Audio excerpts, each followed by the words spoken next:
Today, Traders Mindset Reset. It's Free Cash Wednesday, the midpoint range of the week. Today, we saw several opportunities for traders in 3 different sessions. We saw markets that gave traders fairly large one-directional moves, not only in Asia, but London and New York. We saw it on metals. We saw it on cryptos. We saw it on currency pairs. We saw it on the indexes. And we also saw it on the energies as well. Now, it's really important for a trader to develop an understanding of what they excel at best in terms of not only having a method that they resonate with, so you have to, number one, know what your edge is and have it reflect your skill set, your understanding of the market. So we talk about tailoring things, like several traders niche. He focuses on gold. I know that he has his expertise focused on gold. Trader K likes the energies. Oils, I think, is probably his primary market. My friend Steven, who I talk about all the time, he likes to trade reversals not until the 3rd hour. I know Marvelous has his 8 rules that he will only take trades when those 8 rules are met. So once you have your method and you've tweaked that or shaped it to reflect your skill set, your expertise, your knowledge about certain markets or trade setups, the next part comes with experience. And we talk about muscle memory all the time, but experience is what can be good and bad, which is what allows you to have that unconscious competence about executing a best playbook trade setup. That experience can come from bad experiences as well as from good. So understanding, building your muscle memory in live time, your skill set, your expertise. So my friend Steven doesn't execute a trade until the 3rd hour. He always says 3rd hour is your friend. That's come from Steven simplifying and recognizing that his best executed trades and best trades that play out the best for him have come after the 3rd hour. The next part is, once you have your method, then you've built your experience and your skill set around executing that method.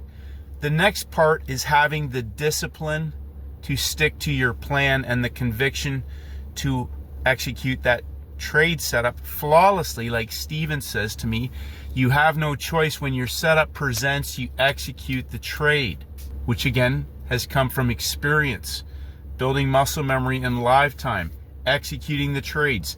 I always say, scale down small and build that skill set up repetitiously. Put runs on the board. You build confidence through accomplishment. You get runs on the board. It's not about the dollars and cents at that point. It's about building your lifetime skill set, your muscle memory, your experience, lifetime experience in the markets of executing, managing, and holding that trade to its target, or walking away, set and forget until it hits its target once you're at break even. However you decide you're going to manage and execute those trades in live time, building that experience. So for traders who are struggling, or you're getting some trades, you're getting out soon, you're getting out fast on the ones that you should be holding, you're scared to get in, you're getting in a little bit late. All those things are opportunities for you to keep improving. How can I get better on the next trade? An actionable review process for getting 1% better. And those setups are going to show up again and again and again, whether it was a nail and bail opportunity that you took, whether you sold the closing price on gold in the Asian session. Now, I want to talk about one of the quotes I put up today from Paul Tudor Jones.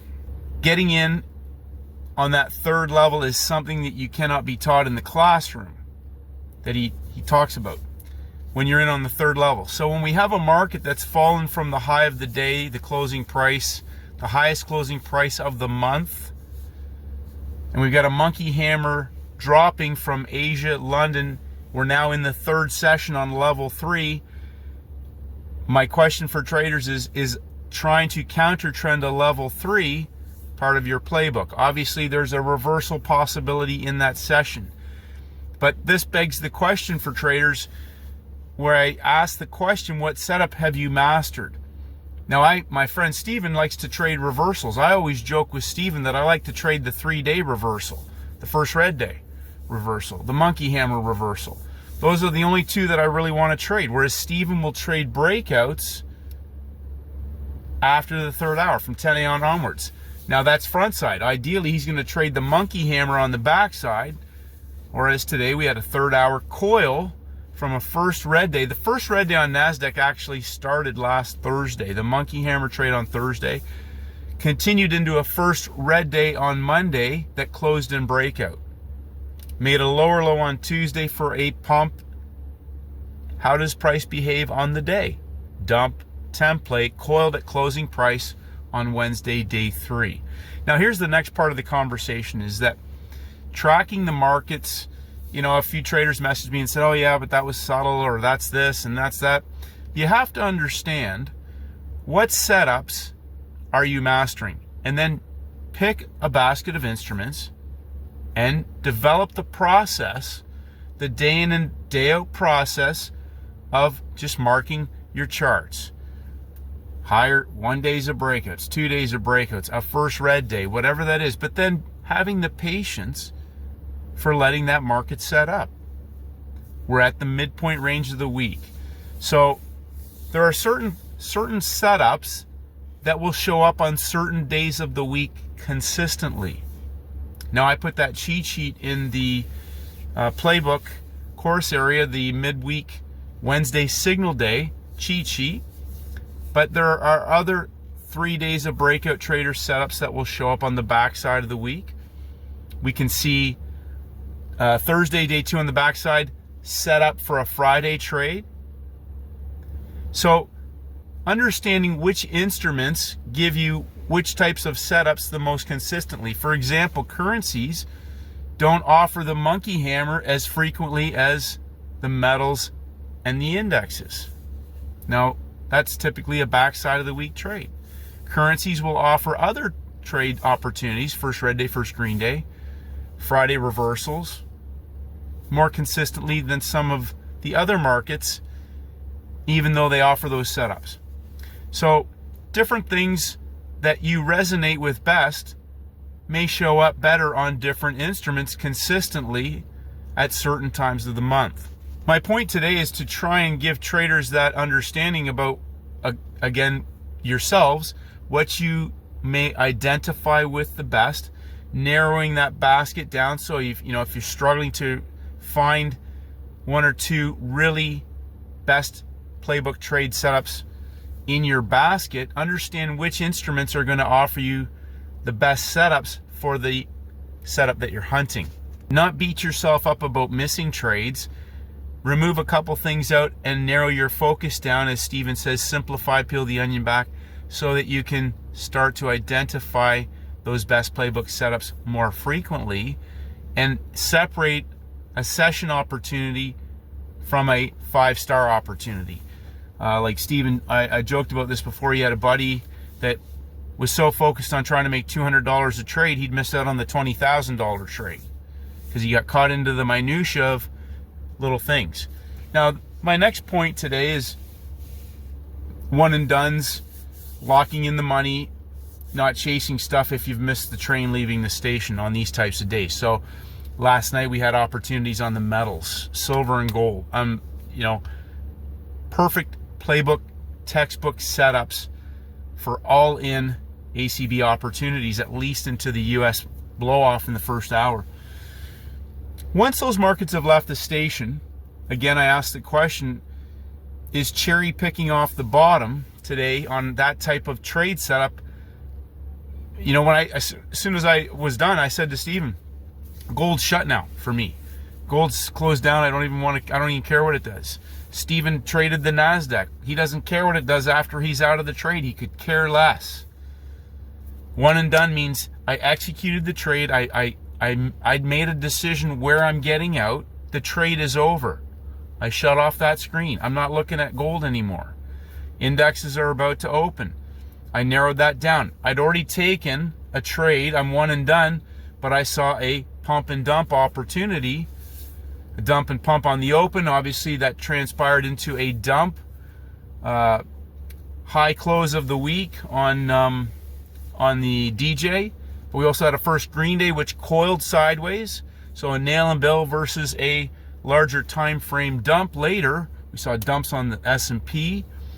Third hour, several traders sat on their hands at the opens. Congratulations. Again, making a decision and sticking to your plan. That's what this is all about. It's just making a simple decision so that you're not struggling every day to make decisions. Steven only trades reversals after they break out and not until the third hour. So I joked with Steven today, he traded a beautiful coil after third hour in a market that had already broken out and pulled back and was rolling over again. A beautiful trade by several traders today. I think NASDAQ was, by all accounts, the cleanest opportunity. And so and just in closing, this is what I'll talk about myself today. NASDAQ, I think, was the best trade on the indexes. And, it doesn't really matter if you took a trade on one of them and you executed and you managed your trade and your trade setup presented and you executed. Win, lose, or draw, you managed your risk, you locked in profits, you walked away when you're done. Now, when you are going through your markets, you're going to have a basket of instruments. You aren't going to always identify the best one. You're just going to, on the day, make a decision for whatever reason. Then later in retrospect, you'll be able to go back and say, okay, that was the better choice. That's part of getting 1% better, is how can I filter things out? Because you're always having decisions to be made. Your daily routine, your daily process is all about, I talked about Steven yesterday going down to the beach every morning and does a 150-mile rucksack pack with a 400-pound granite stone strapped to his back. But that allows him some time to physically work out and clear his mind. And I talk about your workspace, having a little process, looking at your previous night's closing price, your high lows, however you do it, and then identifying which markets have given me signal days for my setup, which setup am I hunting, not a bunch of signals, not a bunch of setups, which setup am I really hunting. I got two choices. I've got a session opportunity or I have my 3-day template. So maybe today I've traded gold, I'm done for the day, but I'm going to trade the open on this perfectly well-engineered template on the index. So was the NASDAQ a better choice? Absolutely. I just made a decision. Now, in retrospect, I can go back and say, if I'd waited till third hour, I could take the coil for the blow-off. But those are the things that you have to decide. Now, I don't feel like I've missed out on anything because I know we're going to see this other opportunities tomorrow or Friday on Free Cash Friday. And if we don't, we don't. Because today's markets are month money. Session scalps are lunch money. And we're going to get those every single week. Every single week, which is why I always keep encouraging traders, step back. You're not missing out on anything. Step back and develop the expertise in identifying a best trade candidate. That is the key. And then your basket gets simpler and simpler to manage. And you're recognizing the same setups showing up again and again and again. Not trying to read a market every day and catch a move and scalp some pips and everything else. And you'll see why, and I think you're seeing that already, is that how trivial that can become and ridiculous when you can step back and allow the larger time frame template. There are 3 levels. High of day, low of day, high of week, low of week, closing price. That tells you everything you need to know about the bigger time frame players in the market. The bigger time frame players in the market that are driving the next big move. That you can ride on their tailcoats. Ride on their tailcoats on the next big move. That's what the monkey hammer is. Riding on their tailcoats. Who are they? The bigger players in the markets. The bigger money. I'm just getting on for the ride, and I'm getting off at the end of the station. Okay? And I know when they're driving it, it's scalable. It's scalable in size, and they're going to keep doing it again and again and again. Does this work on futures? Does this work on crypto? Does this work on Forex? If there are people involved in markets and there's money involved and it has a high, a low, and a closing price, guess what? It works on any market. Why? Because those markets are designed to shift the money from the many to the few. From the many to the few. So step back, be patient. Don't beat yourself up.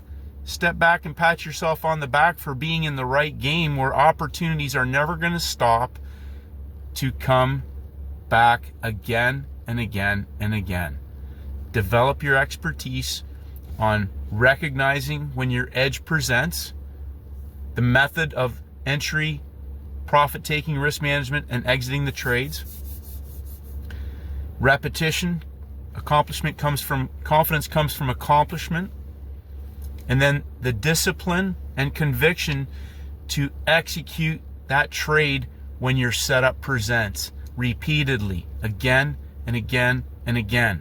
Somebody said to me today, this 7-to-1 or 5-to-1, I can lose on 3 of them and still be doubling my account every few months. That's how the math works. But if you really develop that expertise and get so well tuned at just executing with conviction and discipline the same setup over and over and over again, when your criteria present, who's going to stop you? And don't do anything else in between to sabotage your good results. Like Steven tells me all the time, just stick to the script. Stick to the script. It's a winnable game because you're playing their game. Their game is to trap and shift. Like Marvelous said today, manipulate and evacuate. I love that. So today we've had this conversation multiple times. Nothing is going to change. 1% better every single day, traders. It's only the midpoint range of the week. Don't do anything to sabotage your good results today. Best playbook trade setups only. And may the markets go with you. Have a great day.